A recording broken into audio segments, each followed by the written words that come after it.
ECU? Do you bleed purple and gold? Are you ready to hoist the colors? Hoist the colors! It's time for the most in-depth look into the world of ECU athletics. Welcome to Hoist the Colors with your host, Stephen Igo on 94.3 The Game.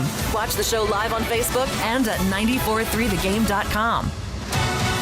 Here's Stephen Igo. Welcome in. It is Hoist the Colors on a football Friday, the final football Friday of the season.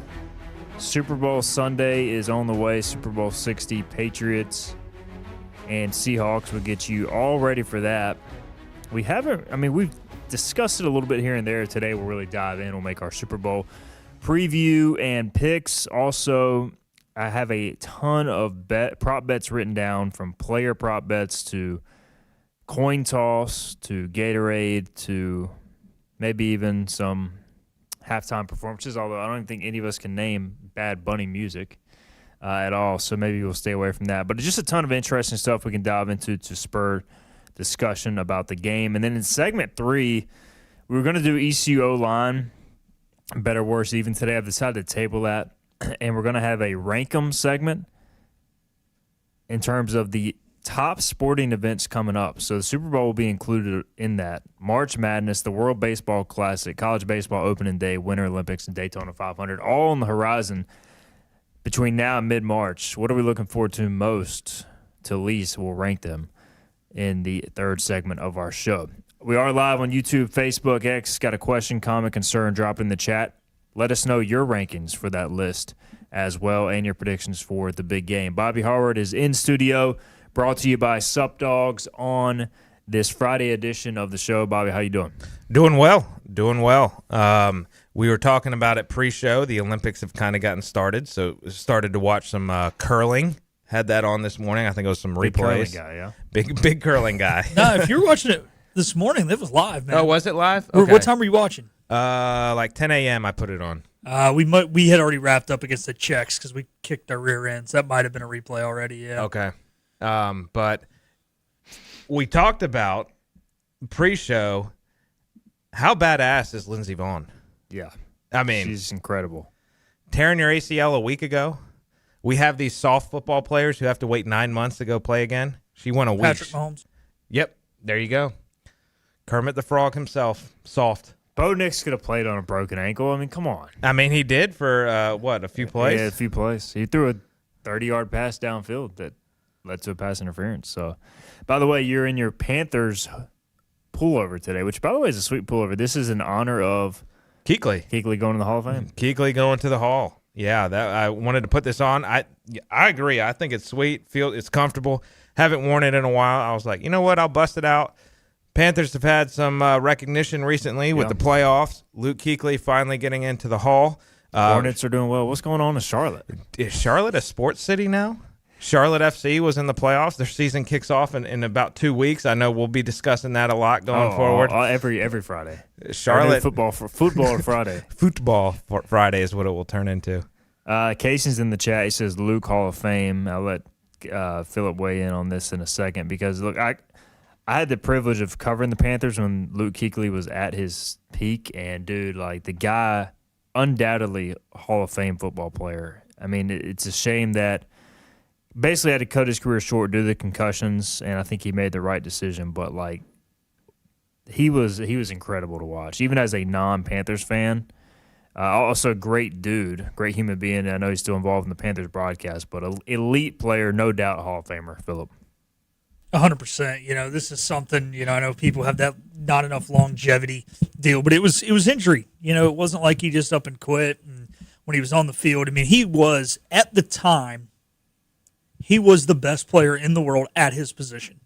Yes. I would still, in a all-time draft, I would take Ray Lewis over him at the middle linebacker position.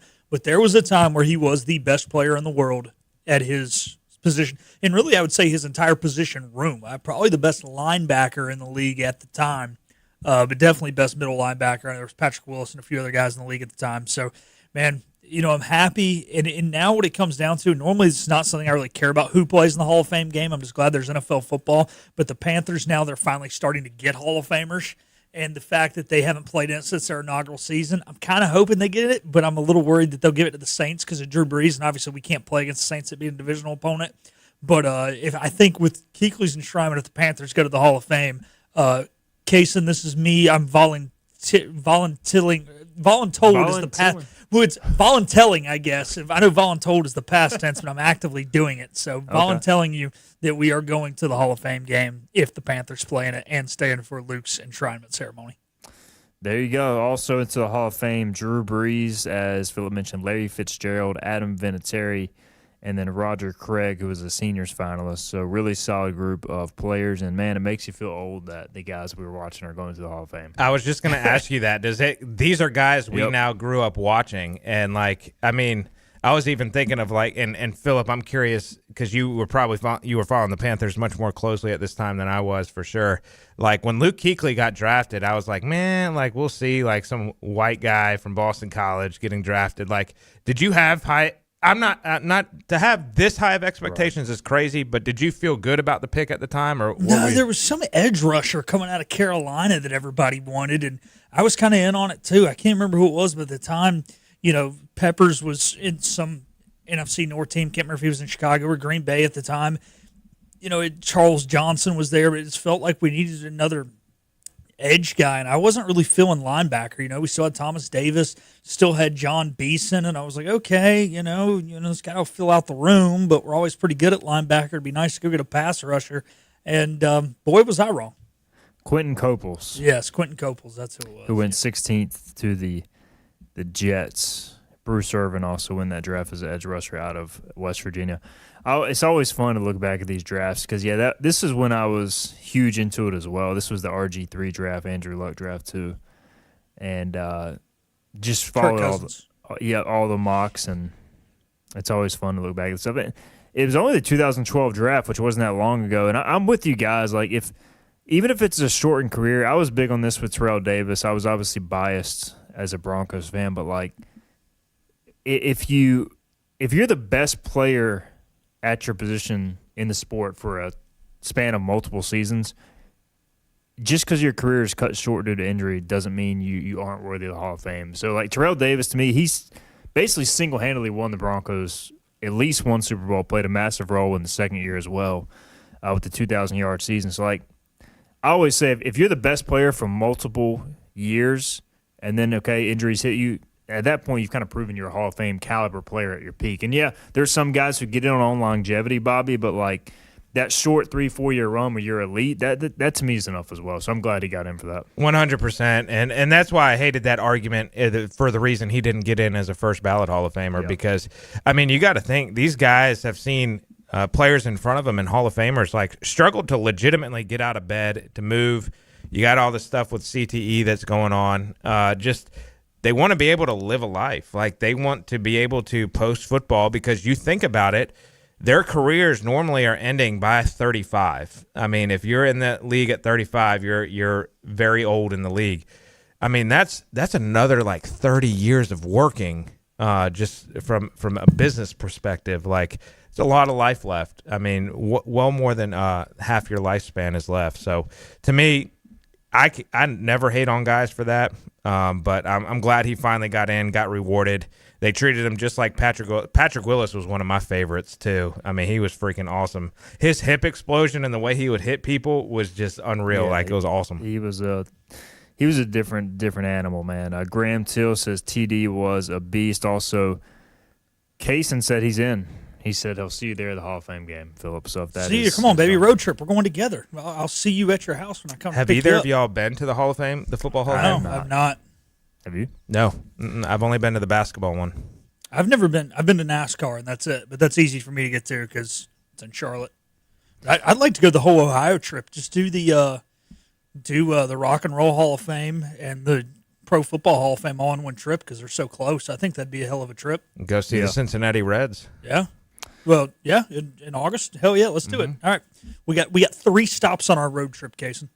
Might as well make the most of it. Jansen Kidd says, who are the first-time eligible players for next year's class do we feel are locks? I don't even know who would be next year's. I got the list for you because we were actually talking about it earlier. Hunter said, as a Ravens fan, Suggs, and Yonda should get in next year. So next Yeah. year's lists, Gronkowski, Roethlisberger, Adrian Peterson, Richard Sherman, Cam Newton, Antonio Brown, and then Le'Veon Bell kind of drops off from there. Yeah. Out of those guys, first ballot, I mean, you got to go. Who are the first Gronk, three? Roethlisberger, Adrian Peterson. Yeah, those three are got to be in, I think. Richard Sherman, I had to dive more into the numbers, but, I mean, Sherman's one of those guys where he deserves to be in. I think he will get in, but I think you take those three guys first ballot, and then you try and fill it with guys who have been on the ballot for a few years, Terrell Suggs kind of guys. And then if there's a spot left, cool, give it to Sherman. But I think Sherman deserves to be in, but I don't think this is a first ballot automatic kind of. I mean, AP.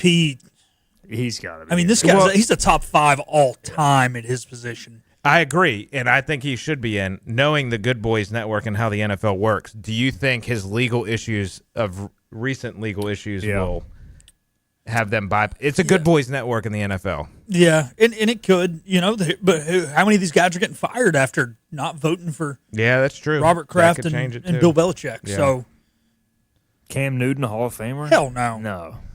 He had one great year, right? And he Yeah, I mean, was he a had- beast, but He had one great year. I mean, he was a Hall of Fame caliber player for 1 year, and then he had 3 or 4 other years where he was really good.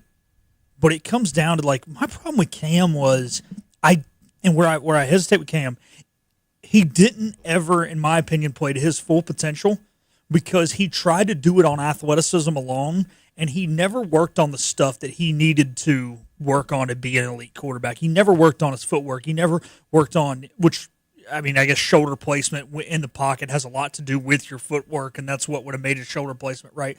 There's so many things. I just saw so much more potential in Cam than what he went to, and it's almost, as a Panthers fan, it's one of those things where it's like, dude, you could have been a Hall of Famer, first ballot, no doubt, based off your God-given talent, and the fact that you're even in the debate, no, up yours for not putting in the work where it mattered most in the offseason to go out there and win multiple Super Bowls, because God-given physical ability, he is the most physically gifted quarterback in NFL history. And we saw that with that picture of him sitting next to Bryce Young That and is looking like crazy. his child. But so I have a question for you guys, and it kind of ties into what we were just talking about with Terrell Davis and retiring early. See, on the flip side of that is you have a guy like Adrian Peterson who had tried to extend his career probably well past the expiration date. And to me, that has kind of tainted my view of him in a way. But again, if you go back to his Minnesota years, I mean, he was unbelievable for that little stretch there. What are y'all's thoughts on that? yeah, that's a fair point because you almost forget just how dominant he was. He did finish 5th all-time in rushing behind Emmitt Smith, Walter Payton, Frank Gore, Barry Sanders. Adrian Peterson, he finished 340 yards away from Barry Sanders. So I don't know if he was just trying to climb that list. But I just think his peak, man, and I will never forget the way he came back from the ACL. And the next year, just like everybody's like, oh, well, he's not going to be the same guy. And he was even like better. I'm like, all right, this guy is superhuman at that point. I don't know what year it was, but he was incredible. And, yeah, he went 1,300 yards, 1,700 yards, 1,300 yards, nearly 1,300, 970 with an injury, then 2,000, 1,200, then the injury, and then 1,485 yards. So, I mean, during his peak, he was just ridiculous. Yeah. The thing is, it's kind of the same thing with Gore. He kind of let his linger for a while, too, bouncing around on some East Coast teams. But I've always viewed it, Bob, as if a guy, and it shouldn't be this way, but say he's on the cusp of being a Hall of Famer after his prime, and then he tries to extend it too long, and then he stinks, it's kind of like, ugh. But AP, I mean, there was a time we were going first ballot, no doubt. So, yeah, he tried to extend it, but also, like, you can't blame these guys for wanting to play. You can't blame them for wanting to protect their bodies, but also you can't, like, once you get that high, if somebody can tell you you can still play, somebody's willing to sign you, I just view it as like, who are we to tell them not to play anymore? I mean, look, most of us were told at 18, hey, this is it. Sorry. And I can tell you, man, if I could have extended it to 40, I'd have played every damn down of football that I could have to get as much out of it as I could. It is crazy. Yeah, once he got done in Minnesota, he played with the Saints, Cardinals, Redskins, Lions, Titans, Seahawks. I'm a pretty big football fan. I don't even remember half of those things. I don't remember him with the Titans, Seahawks, and who was the other? Lions. Lions. Yeah. I don't remember him with. I last remember him with the Redskins because he had 1,000-yard season. Yeah, he with had a pretty Washington. good year. I didn't know about the Titans thing. The Cardinals, when you said it, kind of rang a bell, but I do remember the Lions. I remember him going to Seattle, but I feel like he never got in the game, and then I remember him in Washington. He got 11 attempts with Seattle. Okay, I was I remember the whole thing about him going there, but yeah. Arizona, it was him and David Johnson in the backfield, wasn't it? Well, that's right, it was, yeah. So Adrian Peterson, I would think first ballot next year, but we will see how it plays out. All right, we did 0 Super Bowl talk. We'll do that next segment. Let's go ahead and get a break in. I do want to give a shout-out, our Facebook comment. Chip Wall says that her mother, Miss Linda, works at the dentist office that I go to. Dr. Manning, shout out to Dr. Manning and his crew. Yeah, shout out to Miss Linda as well. Always, every time I'm there, she's checking in on ECU sports, always invested, so appreciate her work and her listenership as well. Always excited to see her. If you need a dentist in town, free plug, check out Dr. Manning. Great operation there off Charles Boulevard. We'll get a break in. We'll come back. We will actually talk about the Super Bowl, make some picks, also go over some prop bets as well. This is Hoist the Colors. You know what the problem is with standard belts? Usually you have to choose between too tight or the opposite, too loose. But with Anson Belt and Buckle, you don't have to choose. We got rid of the holes and instead have a track system designed for micro-adjustability. That way you can enjoy a perfect fit every time. Anson Belt and Buckle. Find your perfect fit today.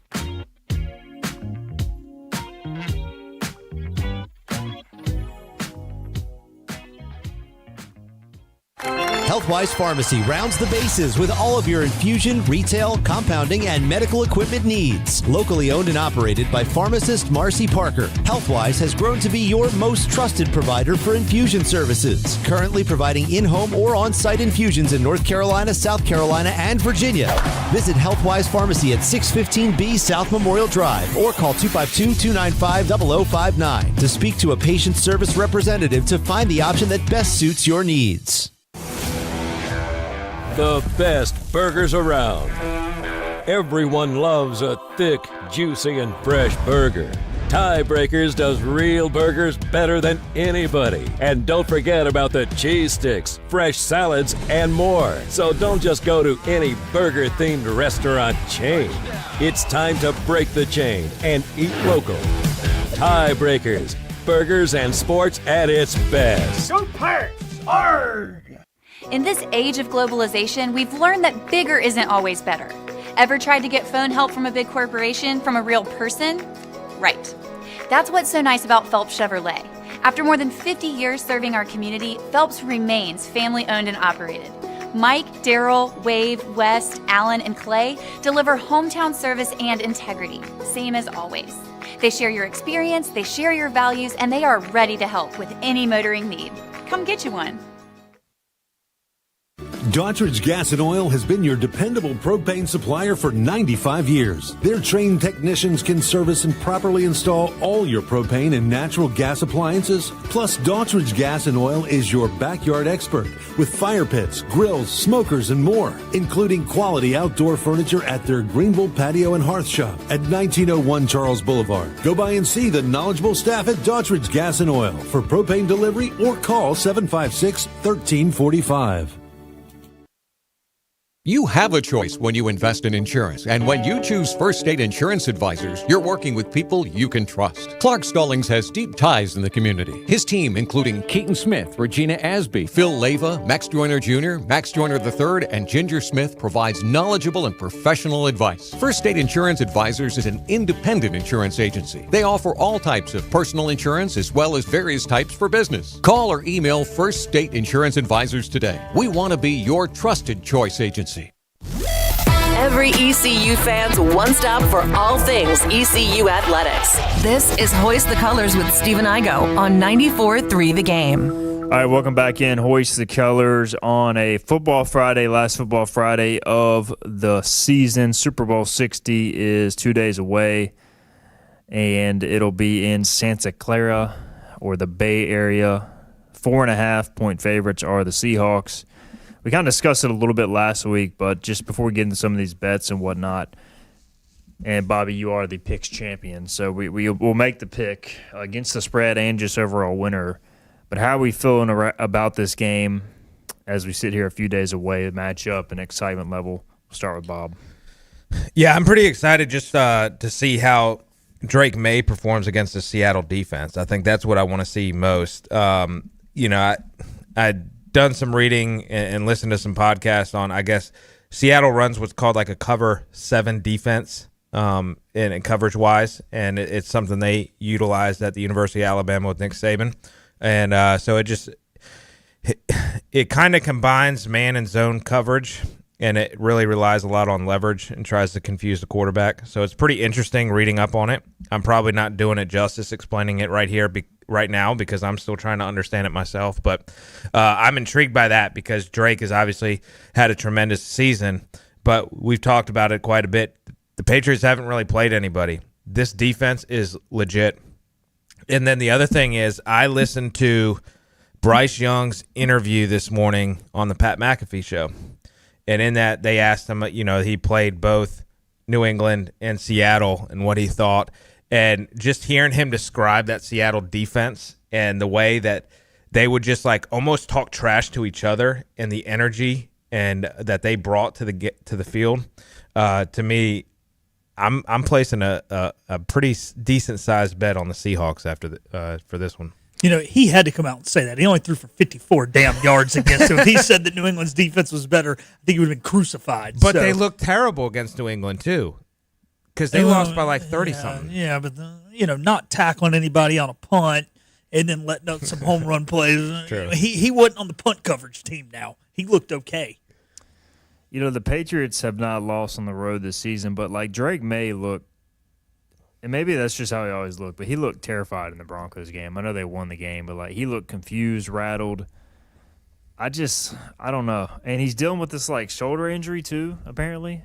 He is practicing, but that's been an issue. And I wonder if the fumbles are in his head. Do you think that could be the case? He looked extremely – and he looked like he didn't want to get – I mean, they were basically cut blocking at left tackle because they didn't think that their left tackle could stand up and block Denver's edge rusher. So it was basically he had 2 seconds to get rid of the ball. And Seattle has a good pass rush as well. Not as good as Denver, but still good and just as good at coverage basically. So I don't know. I can see this game getting lopsided, but as I said earlier in the week, Super Bowls are weird, man. And the Patriots have been that team all year. They just find a way to hang around. I could see them getting a defensive touchdown or a special teams play. Their returner's really good. So I think I'm going to take Seattle to win, but I am going to take New England to cover the 4.5. I just feel like it ends up being an uglier, close game. I think I'd be surprised if this is a good Super Bowl. Even if the score is close, I think it'll be an ugly game, or I think Seattle just rolls them. Well, I think so much of it, to me, is going to depend on how Sam Darnold performs. Yep. Because if he's rolling and they're in full force offensively, I don't think this game will be close. If he's seeing ghosts out there, then, yeah, I do think I could see this being a close game because New England's defense has been so good. And that Seattle defense is very confusing. I remember Bo Nix had to start against him in his first career start, and it was not good. Now, granted, that was your first career start as a rookie, but still, they can have you seeing ghosts. How you feeling, Philip, on the matchup and the pick? As we get closer, I'm getting more excited. Look, this is the first time we've had kind of 2 new Super Bowl teams since the first Mahomes game when he played against Garoppolo. I mean, obviously, I know these teams have been before, but the players really haven't. Or I should say the franchises have, the teams have not, is more the way to say it. As I get closer and closer and closer, does the pressure go to Seattle's head? Seattle, there's a lot on them, has been told every week for 3 weeks now that the NFC Championship game is the Super Bowl, and that New England only beat 1 team in the regular season who made the playoffs. They only beat 3 teams in the regular season who didn't fire either their head coach or both their OC and their DC, and those teams were all in the NFC South. And New England's got house money. And New England, if they go out there and they lose, then they lose. But is Seattle this young inexperienced Seattle team ready for the pressure of being told you better win, you're supposed to win, you're the favorite to win. I think it goes to their head. I don't think they're ready. I've been Seattle the whole time, but I'm going to go New England. 24-21 New England. I like the thought process, and I've been kind of with you the whole time. Like, the closer we get, the more I think New England. But I don't know if it's just my brain talking me into it because we've had 2 weeks to prepare or what. So Sunday night, Super Bowl 60. I'll run through some of these prop bets I wrote down. We don't have to pick them all, but you guys feel free to jump in if you find any of them interesting. The game total is set at 45.5 over under. I think I'm leaning towards the under, but I think that's a pretty good number. Well, I just said it was going to be 24-21, so I did not even know that. I picked it right at 45, so I say good line. I think the offenses are just going to have trouble driving down the field. Drake May rushing yards total at 37.5. I almost feel like that needs to go over for them to win, but that's a big number for a quarterback. I think he's going to scramble one time, and he's going to get tattooed so hard he's not going to know what city he's in, and he's never going to run again. Kenneth Walker rushing yards total 73.5. Under. You got to remember their other back is out. Yeah, Charbonnet's out. Yeah. Which New England's run defense pretty good. JSN reception 6.5. Over. I lean over as well. Like, it almost feels too low, but I think the over is pretty. You don't get a lot of juice picking the over, but if you go to like 7.5, that's probably too many. So I understand why it's at 6.5. Sam Darnold longest completion over under 35.5 yards. What do y'all think? Does he hit a big one? I would lean under. I'm going to say he hits like a 41, 42 yarder. Yeah. Yeah, he's going to hit. It all comes down to JSN make the first guy miss. They're going to throw a deep over route. They're going to run an air raid concept with a deep over route at about 25 yards. And if JSN sticks his foot in the ground and makes the first guy miss, it's over. If he gets tackled on that play, it's under. Phillip has seen the vision. And New England does play a lot of deep shell coverage. They typically try to prevent the big play. Denver did get Marvin Mims behind them, but they do play a lot of deep coverage. All right, shortest touchdown scored, over under 1.5 yards, plus 110 for the over, minus 140 for the under. So they're saying it's more likely that there will be a 1-yard touchdown. Would you guys have any interest in this? Last time Seattle and New England were in the Super Bowl, They threw it at the 1-yard line. Don't remind me. That didn't affect you. That was a year after you. It's still, I hated that Patriots team. That's true. Okay, hear me out on this, though, guys. Everybody bags on them for throwing the football. You got to remember, it was second down, and they had one timeout left. The mindset was, Lynch. I know, but the mindset, hear me out. The mindset is you throw the ball. If it's an incomplete pass, you still have the timeout, so you can then run it on third down. You still get your fourth down play. If you run it on second and get stuffed, you have to take that final timeout, and then you have to throw the ball on third down. But then also Wilson has to worry about if I hold on too long, does the clock run out? What happens if I take a sack? Like the whole playbook was open there, and then you can run the third down play. Call the timeout if you don't get it, and then you still get a shot on fourth down because it's a 4-point game. I get what you're saying. I would probably have preferred more of a rollout. You have Russell kind of getting out of the pocket some to have an option to run it in.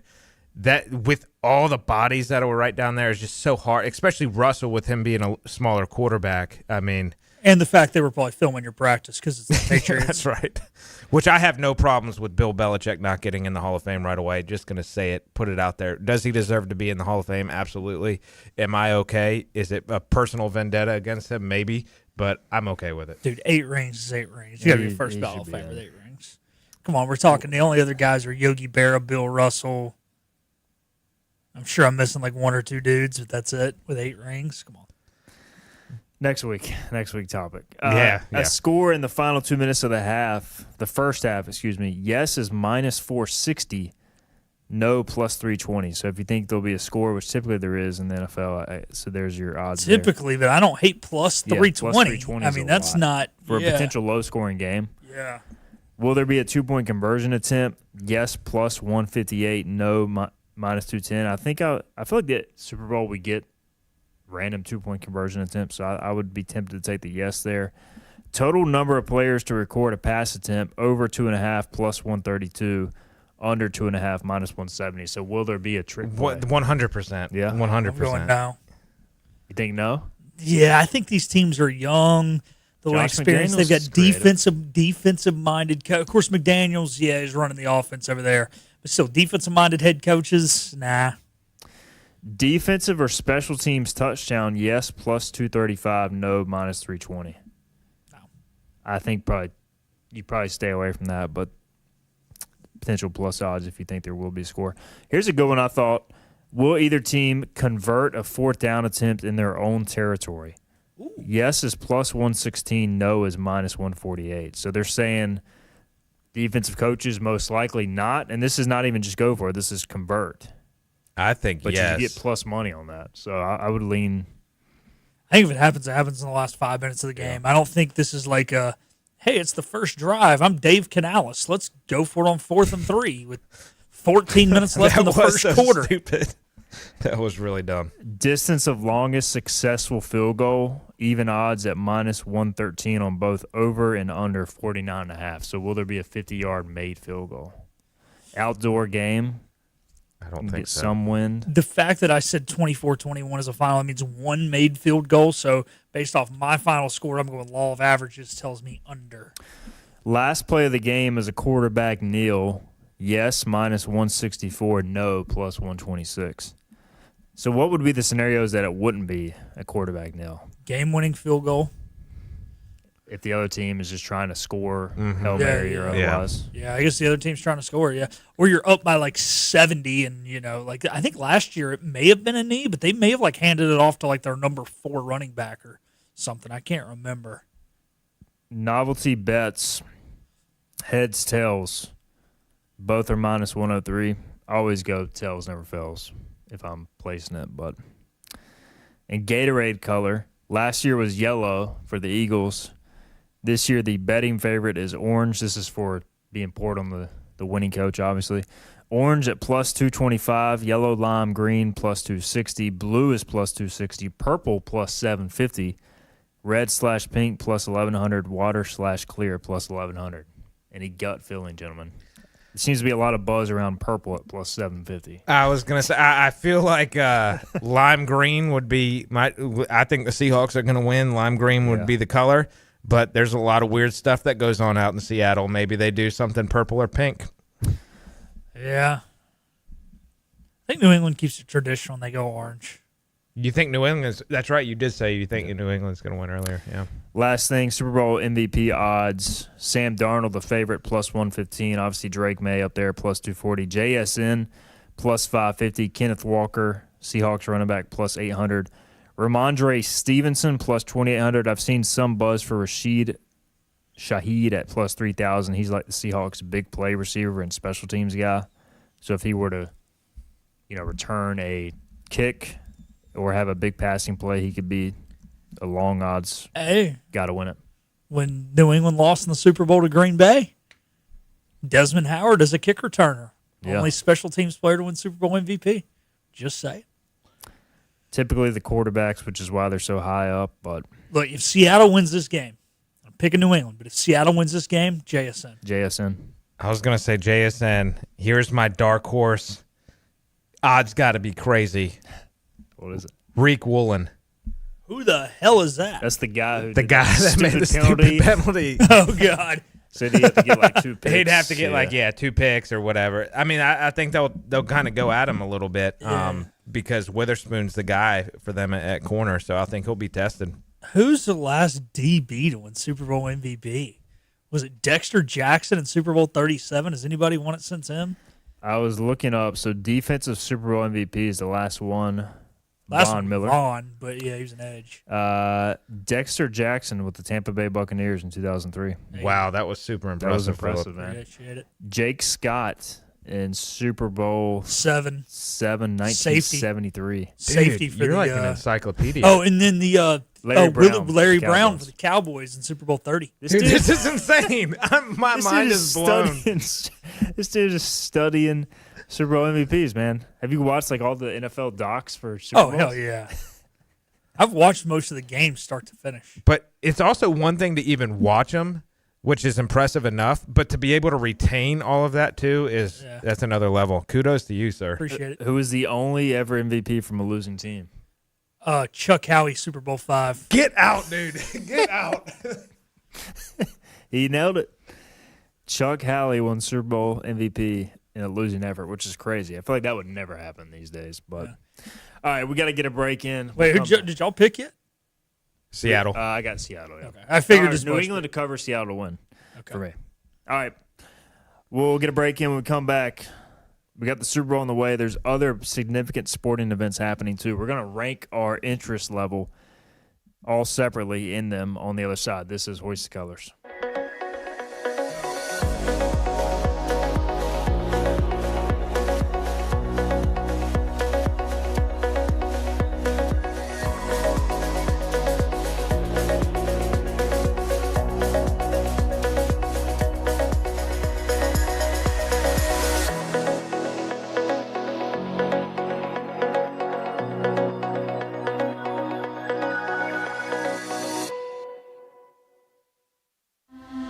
This is about you, your family, and the health of all who live in Eastern North Carolina. This is about the transformation of a health system into something more powerful and more human, about creating new ways to treat disease and keep you well.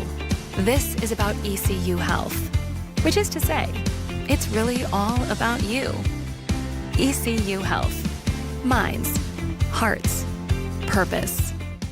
You have a choice when you invest in insurance, and when you choose First State Insurance Advisors, you're working with people you can trust. Clark Stallings has deep ties in the community. His team, including Keaton Smith, Regina Asby, Phil Leyva, Max Joyner Jr., Max Joyner III, and Ginger Smith, provides knowledgeable and professional advice. First State Insurance Advisors is an independent insurance agency. They offer all types of personal insurance as well as various types for business. Call or email First State Insurance Advisors today. We want to be your trusted choice agency.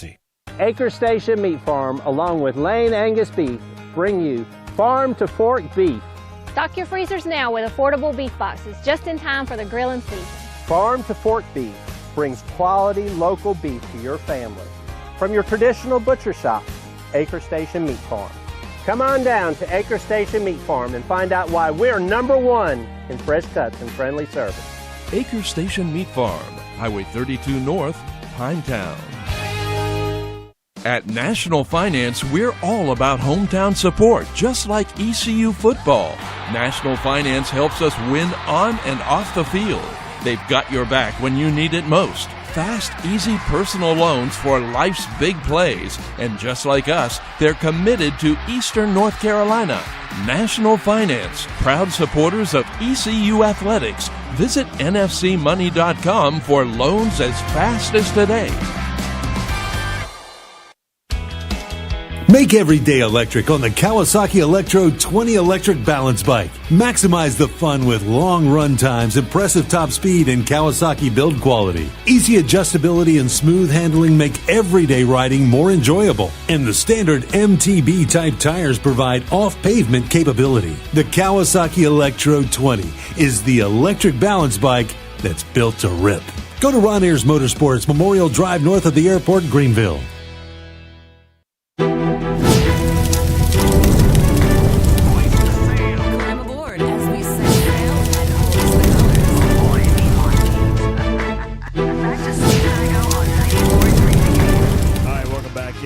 The Colors here.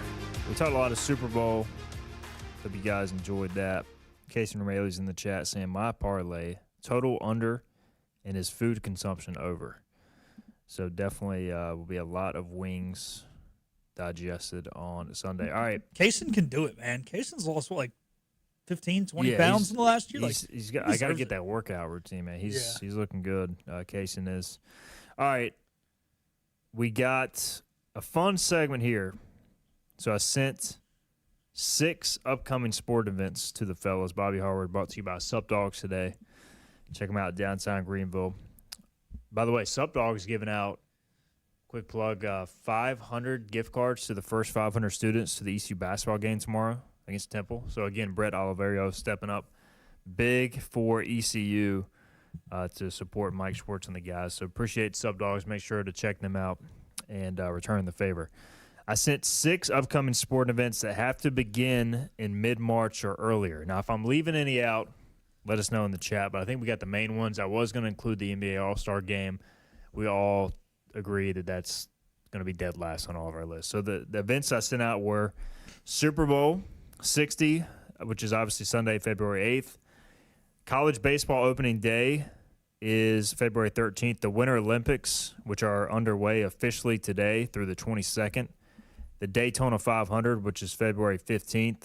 The World Baseball Classic, which begins March 5th and runs through the 17th. And then March Madness, which begins on March 17th officially. Selection Sunday, I believe, is the 15th. So that is the 6 events. We're supposed to rank them. We'll start from least to top. And we're going to all have our own rankings. And the toughest thing about this, I was discussing this with Philip pre-show, is you've got multiple events, 3 of which, I guess technically 4 if you count college baseball opening day, even though it's like it's one day, but it like signals the start of something. You have the Olympics, which is a long-standing thing. The World Baseball Classic is going to be a multi-week thing. March Madness multi-week. So you got that versus single events, Super Bowl, Daytona 500. So it's kind of tough to figure out how you want to rank them. But either way, we're going to rank them. All right, number 6 for me personally is, sorry, Philip, the Daytona 500.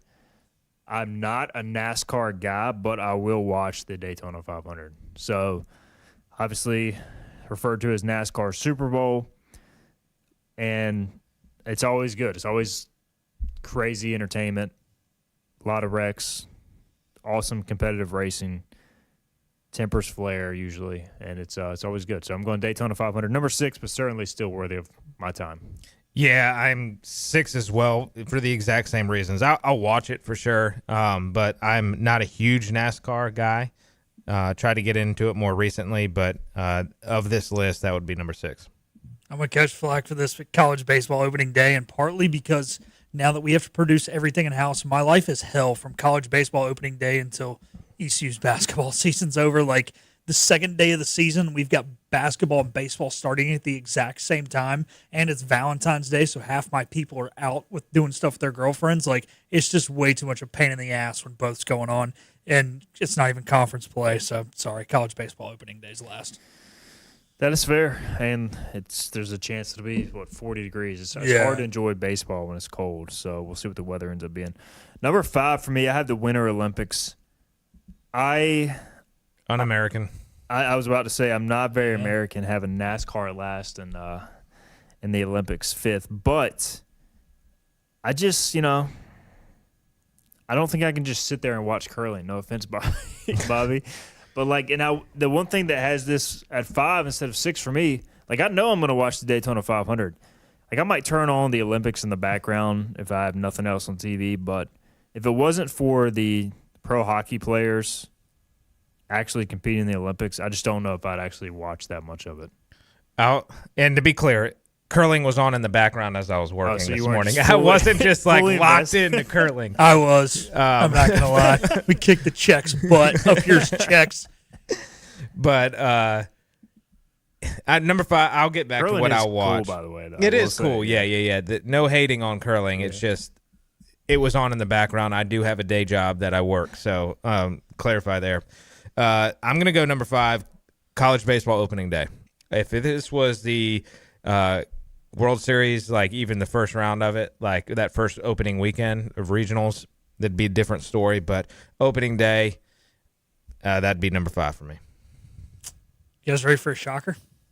Daytona. Wow. Yeah, Mr. NASCAR. Yeah, I think the big thing is because it's not postseason, it is the start, unlike March Madness and the Super Bowl, and because we get the World Baseball Classic and the Winter Olympics not all the time. If we got those every year, Daytona would be above them, but even though Willie B's going for the three-peat because the others are so seldom, and I get to represent and cheer for the whole country as opposed to just one guy, those are more special, more patriotism, and so I'm going Daytona 500 at 5. Number 4 for me, college baseball opening day. Look, I mean, there's nothing like Pirate baseball. I think if you were in any other market, this would be an easy number 6, unless you're in the SEC as well. ECU baseball is different. It does mean more in Greenville, North Carolina. But that being said, it's still baseball on February 13th in likely cold weather.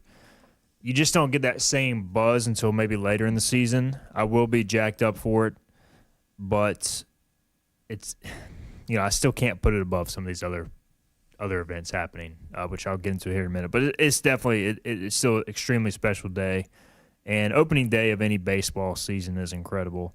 And so I'm sure the grills will be fired up, the beer will be consumed, and it'll be a fun day. But I'm going college baseball opening day number 4. Number 4 for me, you guys may find this as surprising, the Super Bowl. I just think, to me, of this list here, yes, it is the championship game, but if my team's not playing in it, I could really give 2 hoots about the results of the game. And to me, it's more of like a social event and getting together, having drinks, eating a bunch of junk food. That's more of what it is to me rather than like an actual sporting event that I'm locked in and engaged with. Oh, so sorry. It's over to me. I'm going to go World Baseball Classic. I love baseball. It's fun. But again, only so many of the games is the U.S. competing in, whereas something like the Olympics, we're competing in damn near every event. There's so many different things that I don't normally watch. I always watch baseball, so I'm going to go World Baseball Classic at 4. All right, I'll tell you what, let's get a break in. We'll get our final break in. We'll do the final 3 on the other side for each of our picks. See which one. I have a feeling we might have a consensus number 1. Maybe not, though. We'll find out here in a little bit. This is Hoist the Colors on a Football Friday. You know what the problem is with standard belts? Usually you have to choose between too tight or the opposite, too loose. But with Anson Belt and Buckle, you don't have to choose. We got rid of the holes and instead have a track system designed for micro-adjustability. That way you can enjoy a perfect fit every time. Anson Belt and Buckle. Find your perfect fit today.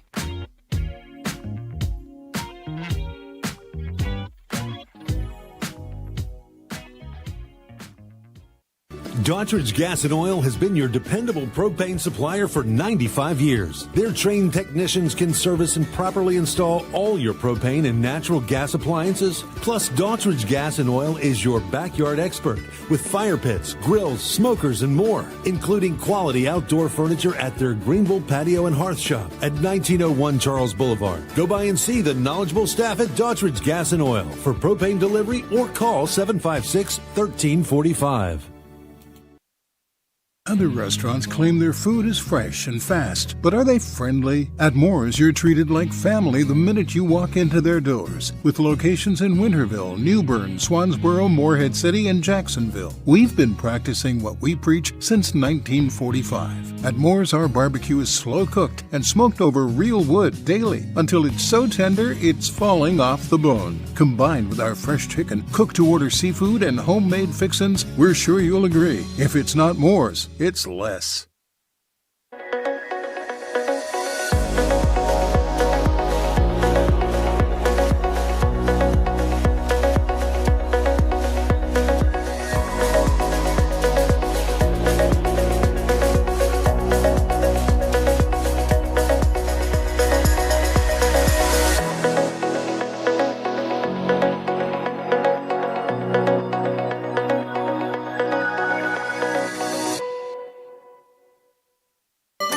Your confidence makes everything look good.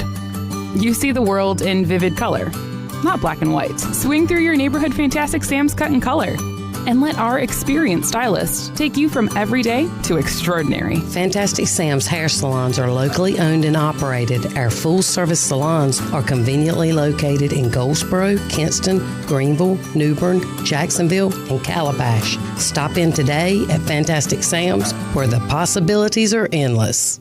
You have a choice when you invest in insurance, and when you choose First State Insurance Advisors, you're working with people you can trust. Clark Stallings has deep ties in the community. His team, including Keaton Smith, Regina Asby, Phil Leyva, Max Joyner Jr., Max Joyner III, and Ginger Smith, provides knowledgeable and professional advice. First State Insurance Advisors is an independent insurance agency. They offer all types of personal insurance as well as various types for business. Call or email First State Insurance Advisors today. We want to be like all pirates, Steve and Igo is loyal and bold. He may also have a touch of scurvy. Back to Hoist the Colors on 94.3 The Game. All right, welcome back in. Final segment, Hoist the Colors here. We're ranking the 6 events, upcoming sport events. We got a few comments, rankings as well. We'll get to those here in a minute. We've done 6 through 4. The 6 events were Super Bowl, which is coming up, Winter Olympics, College Baseball Opening Day, Daytona 500, the World Baseball Classic, and March Madness in chronological order. Number 3 for me, we'll continue on so we don't run out of time. I've got the World Baseball Classic number 3. Could have put it higher. I love baseball, and I just love seeing the top players in the game go against one another. And Japan obviously won it last time. Their roster's stacked. USA's roster is stacked this year. The DR, Dominican Republic, is good. Even some of these teams like Australia and Cuba, Italy and Mexico is good this year. Like, there's just a lot of talent. Puerto Rico's solid. Venezuela's really good. The talent is spread pretty internationally across the board. There's favorites, obviously, but I just love the competitive nature. Like last time, Ohtani versus Trout, when they did the WBC, was awesome. So I've got that number 3, and that'll be March 5th to the 17th. Bobby, you're number 3. I'm going to go March Madness as number 3. To me, the best part of March Madness is that Thursday, Friday, that opening Thursday, Friday. That first weekend is great, but after that, unless like Duke is still in it or whatever, or ECU ever makes the tournament, like my interest kind of dwindles. And no doubt it's good basketball, but also I'm wondering too, we noticed a trend last year because of the transfer portal. There was a lot of blowouts. Yeah. Not as many upsets. Does that trend continue? And I kind of factored that in here. But these top 3 for me are so tight and close. I'm just going to go March Madness number 3. I will say, speaking of being tight and close, credit to Steven. When he first sent this, my head just exploded. I didn't even know what to do. So credit to Steven. You for were that. kind of freaking out when I walked in. Damn. Even though I've got my Team USA Mike Eruzione hockey jersey on, I'm going Olympics 3. I do love it. I love that these people train their whole lives for this moment. I respect it, but it can't be quite up there with the Super Bowl and March Madness. So I'm going Winter Olympics at 3.